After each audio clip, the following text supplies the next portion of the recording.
আসসালামু আলাইকুম। আশা করি সবাই অনেক ভালো আছো এবং সুস্থ আছো। তো আজকে আমরা 18 নম্বর ক্লাস করব এবং এই ক্লাসেও আমরা আ নতুন কিছু শিখব হোপফুলি। সো চলো তাহলে শুরু করা যাক। দেখো, if A, B, C are three consecutive integer and A greater B greater C, which of the following has the maximum value? আচ্ছা, ম্যাথটাকে তোমাকে বুঝতে হবে। কনজিকিউটিভ মানে হচ্ছে ধারাবাহিক, ইন্টিজার মানে হচ্ছে পূর্ণ সংখ্যা।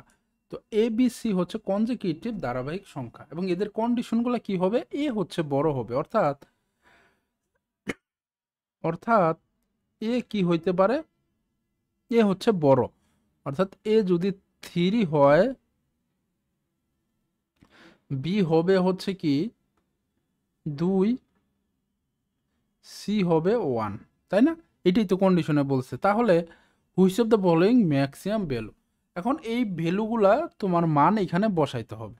যেমন এ প্লাস বি, তো এ প্লাস বি 3 আর 2 যোগ করলে হয় কত? 5, আর সি তো হচ্ছে 1, তাই না?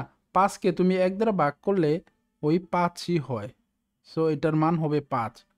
বি প্লাস সি, তো বি প্লাস সি হয় কত? 2।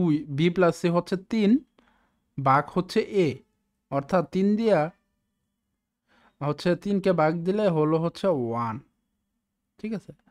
C plus B, C plus B 3, A হচ্ছে 3, 1। সি প্লাস এ, তো 3 আর একে কত?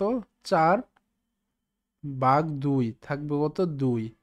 এ প্লাস সি, এ প্লাস সি 3 আর একে কত? 4, ভাগ 2 অর্থাৎ 2। তো অ্যান্সার হবে কি এইটা, এ। এবং এই নাম্বারের ভ্যালুটাই হচ্ছে সবচাইতে বেশি, ঠিক আছে? তো তোমাদেরকে এভাবে ভ্যালু পুটিং করে মান বের করতে হবে। এবার আসো, তুমি যদি ওই আগেরটা বুঝে থাকো তাহলে এটাও তুমি অবশ্যই বুঝবে। এবার ধরো এই ম্যাথে কনজিকিউটিভ ওড ইন্টিজার বলে দিস। অড ইন্টিজার, অড মানে কি? বিজোড়। কি? বিজোড়। যদি জাস্ট খালি অড অ্যাড থাকতো, ঠিক আছে, তাহলে কোনটা অ্যান্সার হতো সেটা তুমি কমেন্টে জানিয়ে দাও, কেমন? সো আজকে এই পর্যন্তই। সবার জন্য শুভকামনা রইল। আল্লাহ হাফেজ।